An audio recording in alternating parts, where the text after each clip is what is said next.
Senhores, muito bom dia. Primeiramente, quero agradecer à imprensa nacional. Aqui, ó. Oi?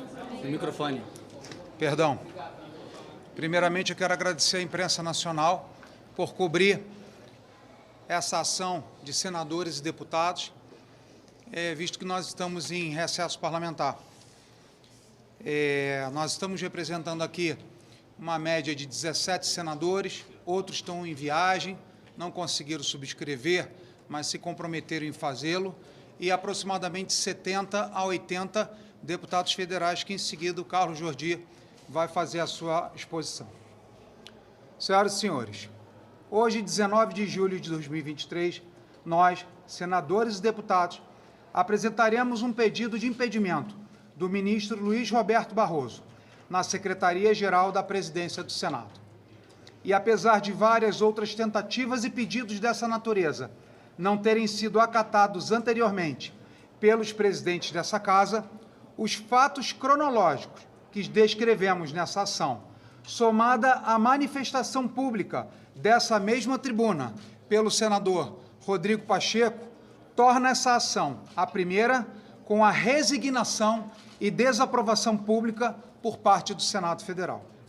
Cabe destacar o avanço do Poder Judiciário sobre as atribuições do Parlamento brasileiro, com as próprias declarações proferidas pelo mesmo ministro Barroso em 5 de julho na cidade de Porto Alegre. Entre outras coisas, afirmou que o Poder Judiciário tornou-se um poder político. Consideramos não somente grave tal afirmação, mas sim a forma, o trato e poderes que o ministro evoca para o Poder Judiciário, que além de não ter base constitucional, por si já é uma violação à legislação vigente. Tão ou mais grave foram as suas declarações no último evento da UNE, aqui em Brasília, onde o magistrado afirmou: nós derrotamos a censura, nós derrotamos a tortura, nós derrotamos o bolsonarismo para permitir a democracia e a manifestação livre de todas as pessoas. Bom, ressalta aos olhos que o ministro da Suprema Corte tem utilizado um pronome que indica a primeira pessoa do plural. Ele falava em nome de um grupo, naturalmente, da Corte Suprema do qual é membro. E, dessa forma, arrastou consigo todo o colegiado que compõe o STF e o TSE. O mesmo TSE que ele presidiu e que, durante as últimas eleições presidenciais, vedou, suspendeu e censurou peças publicitárias que comprovam sua parcialidade e partidarismo. Um dos candidatos foi proibido de utilizar sua residência oficial para gravar vídeo, proibido de mostrar seu discurso na ONU, proibido de associar seu adversário político a ditadores, proibido de mostrar seu adversário era a favor do aborto, proibido de apresentar imagens do adversário com boné de uma facção criminosa, proibido de mostrar sua viagem por ocasião do velório à Rainha da Inglaterra. Enquanto isso, os ataques que sofria por parte do outro candidato, como a falsa afirmação que seriam suspensos direitos de trabalhadores, como o Fundo de Garantia e 13º salário, somente eram tirados do ar depois de dias de veiculação. Não esqueçamos também das milhares de veiculações por radiodifusão que foram veiculadas por um candidato, mas não para outro, demonstrando uma vez mais parcialidade e posição política, não só do ministro Barroso, como de demais membros dessas cortes. Por fim, vimos o nós derrotamos o bolsonarismo mais uma vez em ação, quando os direitos políticos foram cassados por uma reunião com embaixadores. Lembrando que um outro membro do Supremo Tribunal Federal fez anteriormente exatamente a mesma reunião com embaixadores, mas, obviamente, sem as mesmas consequências. Para finalizar, as manifestações de desaprovação das falas do ministro Luiz Roberto Barroso por parte do presidente Rodrigo Pacheco nos deixam certíssimos, que o presidente dessa Casa também viu a gravidade das manifestações e os crimes de responsabilidade nela contida. Rodrigo Pacheco, no entanto, pede retratação. E, nesse ponto, divirjo do presidente do Senado, ainda que tenha procurado no Código de Processo Penal, procurado nas leis em vigências na República e, por último, buscando na Constituição Federal, nenhum dispositivo legal, retratações redimem crimes. Infelizmente, não encontrei. Por que não há? Dessa forma, senhoras e senhores, por claras e repetidas violações da Lei 1079, de 10 de abril de 1950, em seu artigo 39, incisos 3º e 5º, requeremos do senhor presidente, Rodrigo Pacheco, que submeta ao Pleno do Senado Federal para a votação dos senadores o pedido de impedimento do excelentíssimo senhor ministro Luiz Roberto Barroso. Jorge Seife, muito obrigado. Senhores, nós convocamos hoje essa coletiva de imprensa para anunciar esse pedido de investigação e de abertura de processo de impeachment do ministro Barroso por todo o cometimento, eu digo até que é um crime continuado, as violações que vêm sendo perpetradas da lei do impeachment pelo ministro Barroso. São reiteradas as declarações em que ele demonstra o seu desprezo pela justiça, o desprezo pelo equilíbrio e independência entre os poderes, e dessa vez foi algo gravíssimo, porque ele vem demonstrando a sua atuação político-partidária, mas dessa vez ele deixa claro que ele tem um lado, e ele deixa claro que ele participou da derrota do outro lado. Nós queremos entender, quando ele diz, nós derrotamos o bolsonarismo, ele coloca na primeira pessoa do plural. Quem é nós? Nós, ele se refere como sendo o STF, ao qual ele faz parte, é o vice-presidente, e em breve será o presidente, ou ele se refere ao TSE, ao qual ele presidiu, e que, inclusive, enquanto presidente do TSE, se miscuiu na atividade política da Câmara dos Deputados, enquanto votação do voto impresso, para poder virar os votos e impedir com que essa matéria fosse aprovada na Câmara.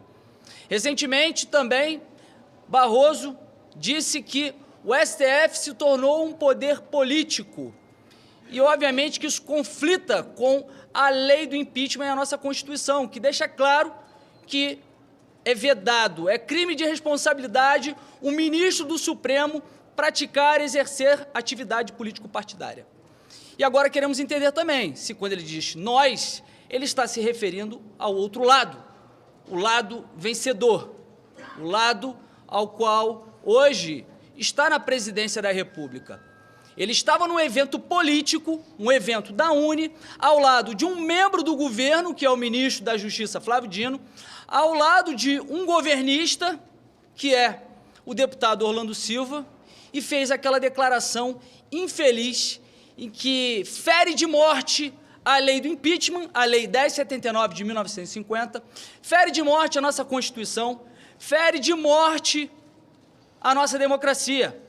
Não está entre as atribuições do ministro do Supremo derrotar ninguém, e sim zelar e guardar a Constituição. Se ele quer derrotar alguém, que seja nas urnas, mas que seja candidato. E é esse tipo de comportamento que não podemos mais tolerar.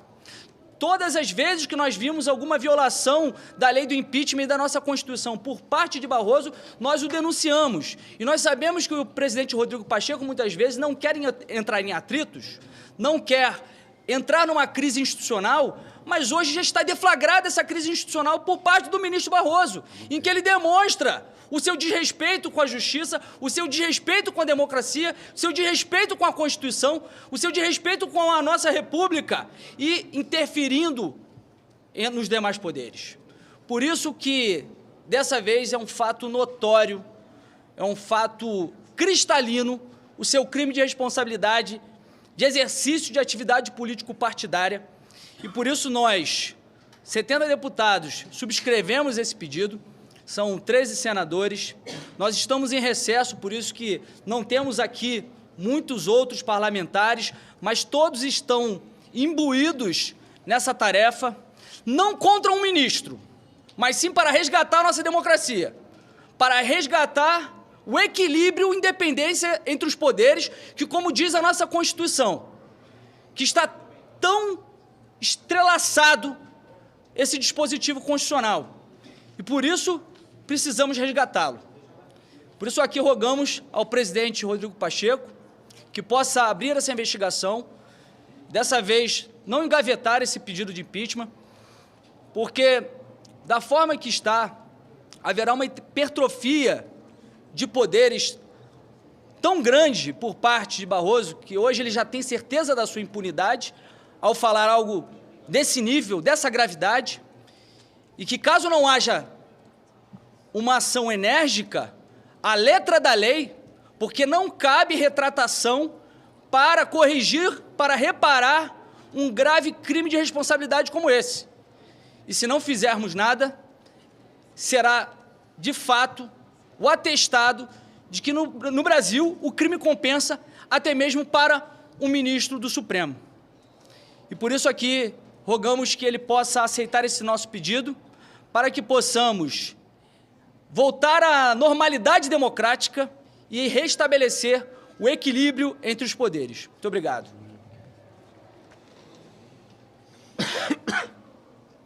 Bom dia a todos.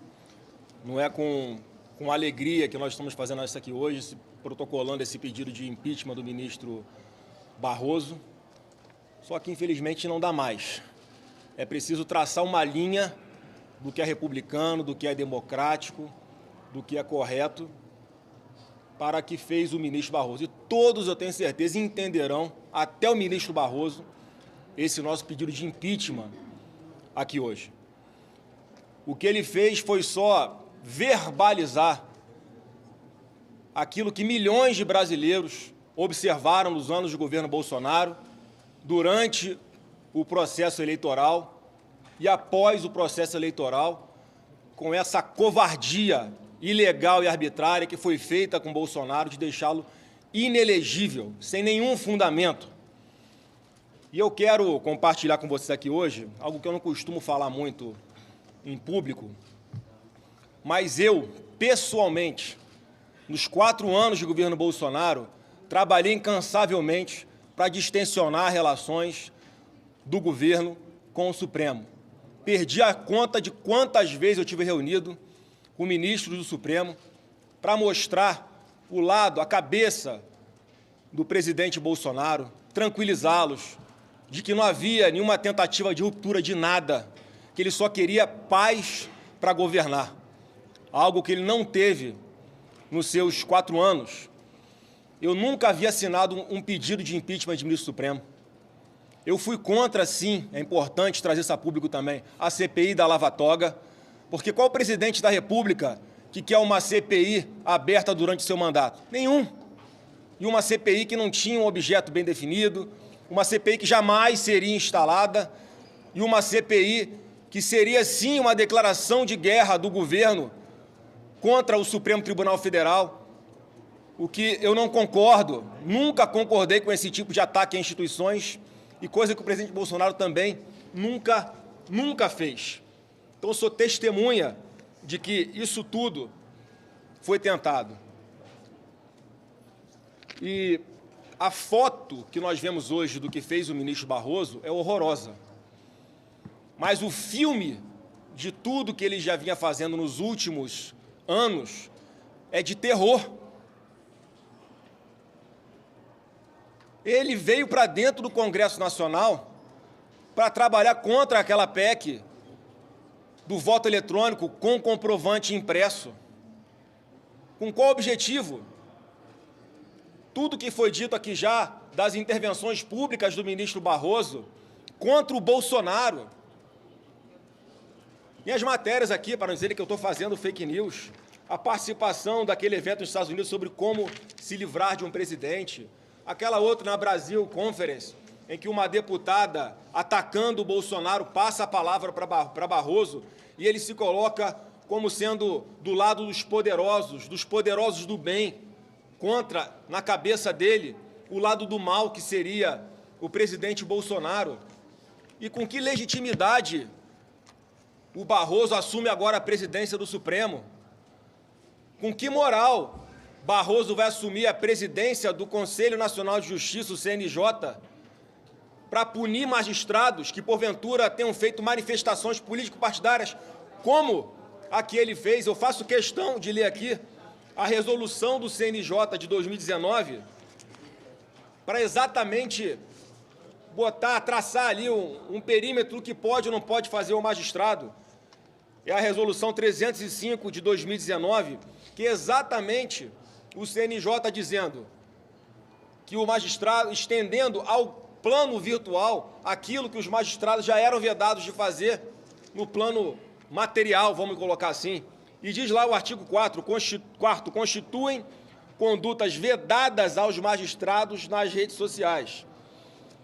Inciso 2º, emitir opinião que demonstre atuação em atividade político-partidária ou manifestar-se em apoio ou crítica públicos a candidato, lideranças políticas ou partidos políticos.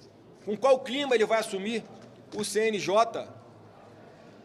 E quando tenta justificar o vencemos o bolsonarismo, a emenda sai pior do que o Zoreto, porque não pede desculpa a Bolsonaro, mais uma vez ataca Bolsonaro, querendo dizer que respeita os eleitores, mas é contra práticas atribuídas a Bolsonaro que só existem na cabeça de políticos de oposição, que criam narrativas para atacar o presidente Bolsonaro. E, por fim, eu quero aqui, mais uma vez, falar que eu sempre tentei conversar com o ministro do Supremo para que houvesse uma autorregulação, sim, por parte deles, para que se resolvesse internamente esses arroubos autoritários por parte de alguns ministros.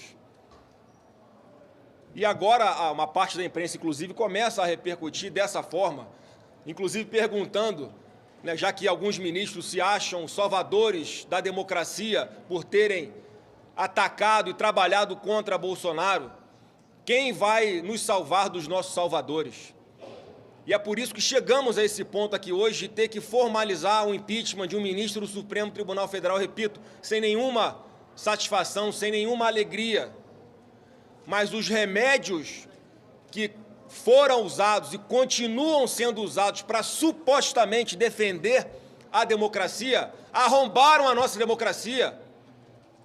São perseguições, narrativas falsas criadas o tempo inteiro, cassações de parlamentares, prisões de parlamentares, desmonetização de pessoas que vivem de redes sociais para ter o seu ganha-pão, e censura à imprensa, tentativa de fechar um veículo de comunicação. Aonde vamos chegar?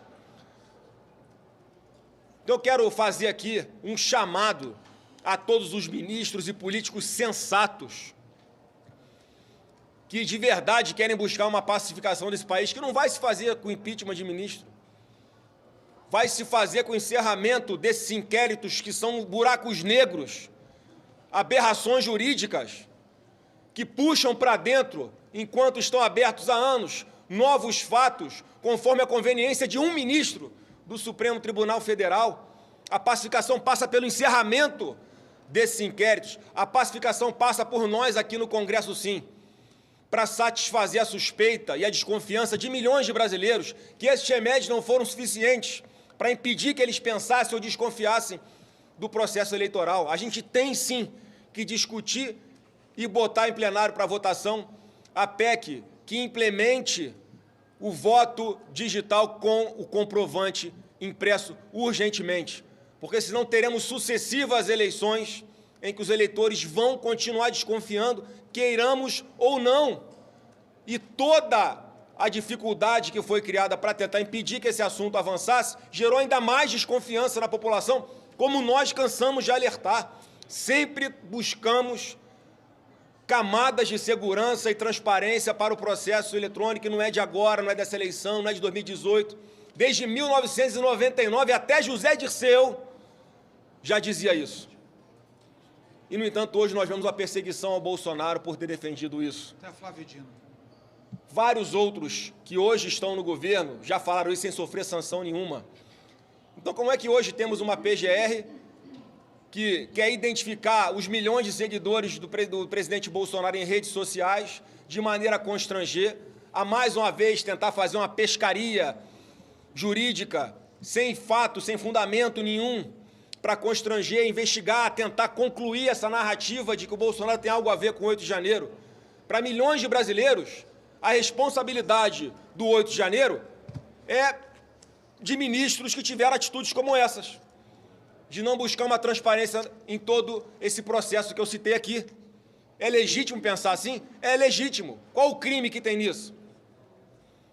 Enquanto a PGR faz isso com o presidente Bolsonaro, a gente não vê o mesmo tratamento dado, por exemplo, agora ao ministro Barroso, quando abertamente da sua boca saem essas palavras, né, de, mais uma vez, só trazendo à luz a tudo aquilo que nós já observamos nos últimos anos.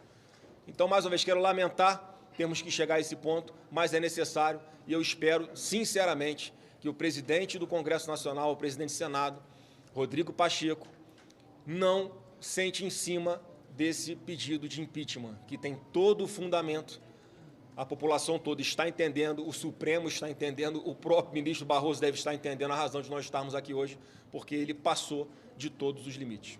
Muito bom, Flávio. Obrigado.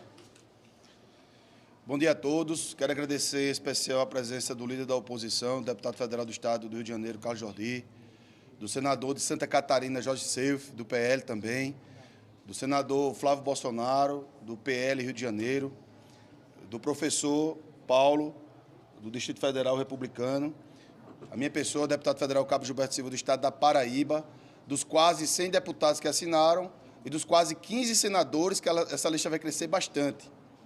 Peço uma reflexão de toda a população brasileira. Estamos enfrentando uma verdadeira ditadura.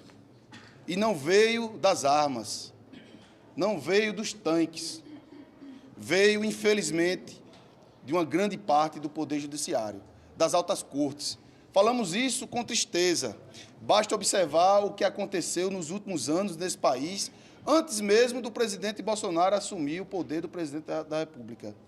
Tivemos várias perseguições, vários artigos da Constituição sendo rasgados.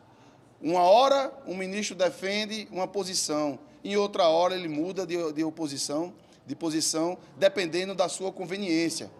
Tivemos o artigo 1º rasgado, o artigo 5º das garantias individuais de cada cidadão brasileiro, com inquéritos ao arrepio da lei, rasgando o ordenamento jurídico brasileiro, prejudicando diretamente o cidadão. Tivemos o artigo 48, as funções do Congresso Nacional esvaziadas pela Suprema Corte ao longo dos anos. Tivemos o artigo 53, deputados sendo presos sem crime inafiançável e sem estar em flagrante delito. Tivemos o artigo 84 da Constituição, através do indulto presidencial, que serviu para terroristas, serviu para criminosos de altíssima periculosidade, mas não serviu para o deputado Daniel, porque foi o presidente Bolsonaro que concedeu. Tivemos o arrepio da lei através do ordenamento jurídico brasileiro, no artigo 129 da Constituição, que diz que o Ministério Público é o pai da ação penal, e foi rasgado através de várias decisões de ministros da Suprema Corte. E, por fim, tivemos o rasgamento do artigo 220, foi rasgado, que diz respeito à liberdade de expressão, concomitantemente ao artigo 5º da nossa Constituição. São fundamentos irrefutáveis. Nenhum jurista brasileiro consegue refutar essas argumentações, porque é a verdade. Infelizmente, o pilar que uma sociedade possa viver em harmonia com todos os segmentos, com todas as ideologias, foi quebrado, que é a nossa democracia. Hoje, no Brasil, não existe democracia. Estamos, literalmente, no estado de exceção. Fiz essa introdução para que os senhores entendam a gravidade dos fatos. Hoje, é um lado, o espectro político está sendo atacado. Amanhã poderá ser o outro, e o outro, e o outro. Hoje, uma parte da imprensa está sendo atacada como nunca, censurada, perseguida. Temos jornalistas exilados, temos jornalistas presos, temos jornalistas perseguidos como os piores bandidos, temos canais de comunicação que são ceifados, que são censurados. Infelizmente, outra parte da imprensa aplaude de pé. Isso é muito ruim para a democracia brasileira. Mas não esqueçam, uma ameaça que se faz a um é ameaça que se faz a todos. E essa ditadura vai chegar a todos que hoje estão defendendo. E essa ditadura é muito perigosa, como dizia Rui Barbosa, porque ela é a pior de todas. porque é um ar de normalidade. Seu João, lá do estado da Paraíba, do meu estado, Dona Maria, lá no Rio de Janeiro, seu Joaquim, lá no Rio Grande do Sul, ele não sente na pele essa democracia, essa ditadura. Por quê? Porque ele acha que está em uma democracia, porque ela é uma falsa democracia. Ontem tivemos também a Polícia Federal, que nos lembramos muitos antes da Segunda Guerra Mundial, da Gestapo nazista alemã, foi na casa das pessoas que supostamente agrediram um dos ministros. Mas até agora não apareceu provas nem imagens, existem conflitos de declarações. Ou seja, temos literalmente um estado policialesco, um estado de exceção no Brasil. E para finalizar a nossa fala, entramos com esse processo de impeachment contra o ministro Barroso, porque ele automaticamente ultrapassou todos os limites aceitáveis, como vem atuando já há bastante tempo. Veio para dentro do Congresso Nacional atacar a nossa democracia e a independência dos poderes, através do voto impresso, auditável, que todos esses políticos que estão atacando hoje, inclusive o que fez a ação contra o presidente Bolsonaro, que é o presidente do PDT, ministro de Lula, atacou o sistema eleitoral pela sua fragilidade. Temos o ministro da Justiça, que é debocheiro, que não respeita, age com deboche a todo momento, não respeita as opiniões, vem aqui por diversas vezes debochar do parlamento, que foi lá no TRE, brigou com o juiz eleitoral, está as imagens aí que circulou hoje, atacou o sistema eleitoral. O senhor ministro Flávio Dino, que não respeita ninguém, não respeita o Estado Democrático, que fala com ar de democracia, mas é um dos piores ditadores. Ele sim podemos afirmar que está usando a Polícia Federal a seu favor. Basta observar as operações. O parlamentar que fala, a Polícia Federal entra na casa dele no outro dia. Isso não é Estado Democrático de Direito. E o senhor ministro Barroso atacou a nossa democracia frontalmente, quando disse que lutamos contra cassações. Ora, o TSE cassou um deputado agora, arrepio da lei. Lutamos contra a censura. Ora, a revista Clozoé foi censurada, o veículo Jovem Pan foi censurado, vários jornalistas foram censurados. Brasil Paralelo e diversos outros que tinham apoio político e que apoiavam, o que faz parte da democracia. Se ele quer ser deputado, se ele quer senador, que ele se candidate nas próximas eleições. E, por fim, derrotamos o bolsonarismo. Veja que gravidade dessas afirmações. De uma pessoa que é ministro da Suprema Corte Brasileira, que presidiu até pouco tempo o TSE. Aí os senhores não querem que nós, por conta de todo esse celeuma do voto impresso auditável, para ter mais segurança no processo eleitoral, para defender a democracia, para defender a independência dos poderes, para defender a nação brasileira, que ela cresça firme e forte, desconfiamos do processo? Como não iremos desconfiar? Quando quem estava presidindo há tão pouco tempo afirma que derrotamos o bolsonarismo. Está claro o seu crime tipificado na lei que já cassou 2 presidentes da República, Collor de Mello e Dilma Rousseff, através do artigo 39, inciso 3º e 5º. Ele cometeu o crime em fazer atividade político-partidária. Antes já tinha falado que o STF é um poder político. Antes já tinha vindo no Congresso interferir na votação, em pleno Estado democrático. Que democracia é essa? E agora ele... Perdeu o mané. Perdeu o mané. Eleições não se ganha, eleições se toma. Falou aqui dentro, caminhando, ainda perguntou se estava ouvindo. Por que o judiciário está avançando? Porque o Congresso está sendo omisso. Temos 13 senadores que assinaram, mas precisamos de maioria e precisamos da decisão dos presidentes, que os últimos só fizeram arquivar os processos de impeachment dos ministros. Presidente é cassado, deputado é cassado, senador é cassado, e a anomalia na nossa Constituição não vai ser resolvida enquanto ministros que cometem crime não são cassados. Infelizmente, essa é a realidade no nosso país. Não adianta passar pano, não adianta passar pano. Se não cassar o ministro Barroso, vai avançar mais ainda a temperatura e continuaremos desconfiando do processo eleitoral, porque não teve imparcialidade. Claro, com fatos, não com argumentos falaciosos. Eu quero agradecer a todos vocês, agradecer a todos os parlamentares, a toda a imprensa brasileira. Lutaremos enquanto é tempo. Estou avisando já há bastante tempo. Estamos na pré-Segunda Guerra Mundial, da Alemanha nazista. Acompanhe o que aconteceu lá, o que está acontecendo aqui. Quem fala hoje tem a Polícia Federal na sua casa. Vou lembrar aqui, o presidente Zucco, da CPI do MST, teve a Polícia Federal não na sua casa, mas abriu um inquérito assim que ele assumiu. Deputado André Fernandes, assim que foi instalada a CPMI, a Polícia Federal teve uma conclusão. e vários outros acontecimentos que os parlamentares falam e tem a Polícia Federal ou investigando ou na sua casa. Isso não é Estado de Direito. Estamos aqui com muita dificuldade, porque amanhã a Polícia Federal pode estar na minha casa, pode estar na casa de Flávio Bolsonaro, pode estar na casa do senador Seif, do nosso professor Paulo, do nosso Carlos Jordi e de outros deputados que assinaram, porque não estamos em uma democracia saudável. São fatos, e contra fatos não existe argumento. Muito obrigado, pessoal. Muito bom, Gilberto. Bom dia, professor Paulo Fernando.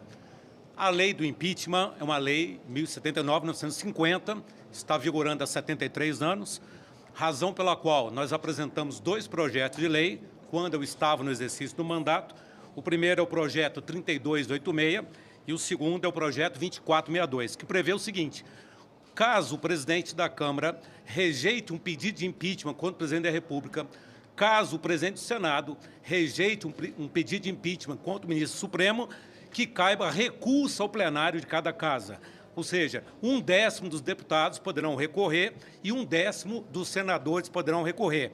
Achamos que, com isso, visa democratizar para que o presidente da Câmara e o presidente do Senado não decida sozinho, não decida monocraticamente. O projeto foi apensado a um projeto do ex-deputado Eduardo Martins, está na CCJ e estamos aguardando a designação do relator. Vale a pena ressaltar que os projetos foram apresentados antes desse pedido de impeachment. Não tem nenhuma alusão a esse pedido, até mesmo porque, uma vez aprovado um desses projetos, ele valerá não só para esse governo, para os governos posteriores. Muito obrigado. Uma pergunta aí, pessoal? Pergunta, senhora. Sim. Senador, o senhor conversou com o presidente Rodrigo Pacheco a respeito disso? Tem algum posicionamento dele, se ele vai dar prosseguimento ou não? E quantos parlamentares no total, senadores especificamente, o senhor acha que vão assinar esse documento, uma vez que por enquanto só tem 13, né? Não conversei com o presidente Rodrigo Pacheco ainda. A casa está em recesso. Nós estamos formalizando hoje esse pedido de impeachment, que é esperado, né, por todos, inclusive por ele também. Aí, no tocante à quantidade de senadores e deputados que estão assinando, isso tem apenas um efeito simbólico, porque bastaria para que isso fosse formalizado, e o importante é que isso seja dado prosseguimento na forma regimental para que chegue até o plenário. Aí sim, em uma votação secreta, é que haveria, né, a quantidade real de parlamentares que concordam com isso. A gente não está falando o número exato ainda, porque está pendente muitos senadores e deputados que se manifestaram a favor de assinar, estão formalizando aí, encaminhando a assinatura ou assinando pelo aplicativo da Câmara para que conste também a sua assinatura digital. Só isso. Senador, MDB, PP, Republicanos, são 10 partidos. PL. São 10 partidos. 10 partidos. Quanto? 10 partidos? Peraí, segura aqui. Só para complementar a resposta do senador Flávio, o que acontece é que nós estamos em recesso. Muitas pessoas indicam informalmente que vão assinar o pedido, só que estão em agenda, é difícil de conseguirmos falar com eles. Depois de terem colocado a lista, nós temos que fazer todo um processo de pegar a documentação, pegar a qualificação, ter que vir a Brasília. Então, assim, ainda estamos coletando mais assinaturas. Mas também soma-se a isso a questão de que hoje os deputados e senadores ficam receosos de sofrerem alguma retaliação, até mesmo por parte do Supremo. O momento que nós vivemos de uma crise institucional faz com que até mesmo os parlamentares tenham medo de se posicionar nesse sentido. Os deputados e senadores são do PL, MDB, Novo, União, PSDB, PP, Progressista, Podemos, Republicanos, PSD e Patriota. Senador Flávio, só mais uma pergunta. O senhor falou sobre alguns inquéritos, decisões judiciais.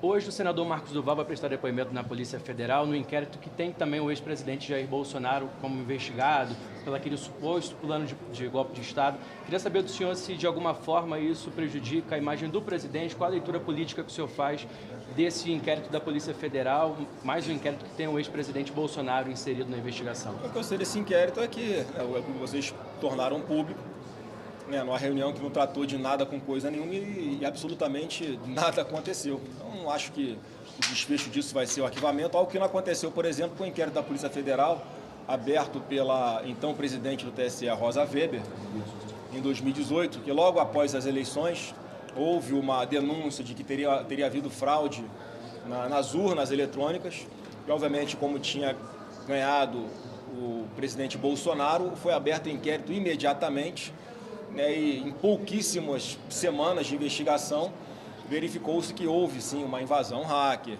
que eles ingressaram com senhas adulteradas de ministro do TSE, uma série de coisas gravíssimas que estão dentro desse inquérito.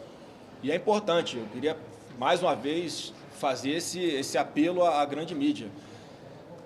Analisem o que tem nesse inquérito que está aberto até hoje. Já passou por lá Rosa Weber, já passou por lá o Fachin, o Toffoli foi antes, né? O ministro Barroso e Alexandre de Moraes agora. Até agora não houve conclusão desse inquérito. E qual que é a dificuldade de se apreciar o que tem lá dentro e fazer como tem acontecido corriqueiramente de vazamentos dessas informações? Em função desse inquérito que não era sigiloso, passou a ser após aquele evento do presidente Bolsonaro com os embaixadores, só após que ele começou a mostrar o que tinha nesse inquérito, que está em aberto até hoje, que mostrou sim uma fragilidade na segurança do sistema eleitoral. Não estou dizendo que houve fraude, não estou dizendo que houve adulteração de voto, estou dizendo o que eu conheço desse inquérito que foi divulgado pela imprensa. Hoje é sigiloso, mas não era sigiloso. O que aconteceu com isso? Isso foi, inclusive, a motivação para tornar Bolsonaro inelegível. Um inquérito que ainda está em aberto. Quer dizer, qual é a preocupação em realmente se investigar os fatos para se atribuir as responsabilidades na medida, né, do que a pessoa tenha feito ou não? Senador, uma pergunta. Por que vocês estão entrando hoje com esse pedido, um recesso, e vocês dizem ainda que vão pegar mais assinatura? Não seria mais politicamente adequado entrar em agosto? Qual a diferença? Senhores, quando o ministro Barroso fala que derrotamos o bolsonarismo, ele está se referindo a 58 milhões de pessoas. O parlamento, ele está em recesso, mas o Brasil, o brasileiro, o trabalhador não. Estão acordando 5, 6 da manhã. E se de alguma forma nós nos furtássemos de sair do nosso recesso, dos nossos estados, de estar aqui apresentando essa denúncia contra o crime cometido pelo ministro Pacheco, porque nós estamos de férias, de recesso, ministro Barroso, qual é a resposta que nós damos para a sociedade? Eu estou de férias, eu estou passeando, isso eu vejo para depois? Essa aqui, apesar de serem 5 apenas aqui, nós estamos representando com essas assinaturas mais de 40 milhões de votos, dos 58 milhões que o presidente Bolsonaro representa, o tal bolsonarismo, o qual o ministro Barroso atacou. Então, deixamos nossa casa, acordei 3 da manhã para pegar o voo, e assim como todos os demais, para estar aqui, demonstrando, comprovando o nosso comprometimento de que crime é crime. Crime não se resolve com um pedido de perdão, com retratação, nem coisa semelhante. Nós precisamos, especialmente quando se trata de um ministro da Suprema Corte, que é guardiã da Constituição. A Lei 1079 é claríssima, seu artigo 39, inciso 3º, inciso 5º. O inciso 3º fala de atividade político-partidária, o inciso 5º fala de como deve se portar um ministro da Suprema Corte. Ele atacou o bolsonarismo, ele estava no evento político, ele teve uma fala política, e não são palavras minhas, são palavras do presidente Rodrigo Pacheco. Então estamos aqui, não é por pressa, não é por nada, senão por demonstrar o nosso respeito e a prioridade que o brasileiro hoje dá para a política, e preocupado com a escalada de violência contra a democracia e abusos, infelizmente, por parte de alguns membros do Poder Judiciário. Obrigado. Obrigado. Tá bom. Obrigado, pessoal.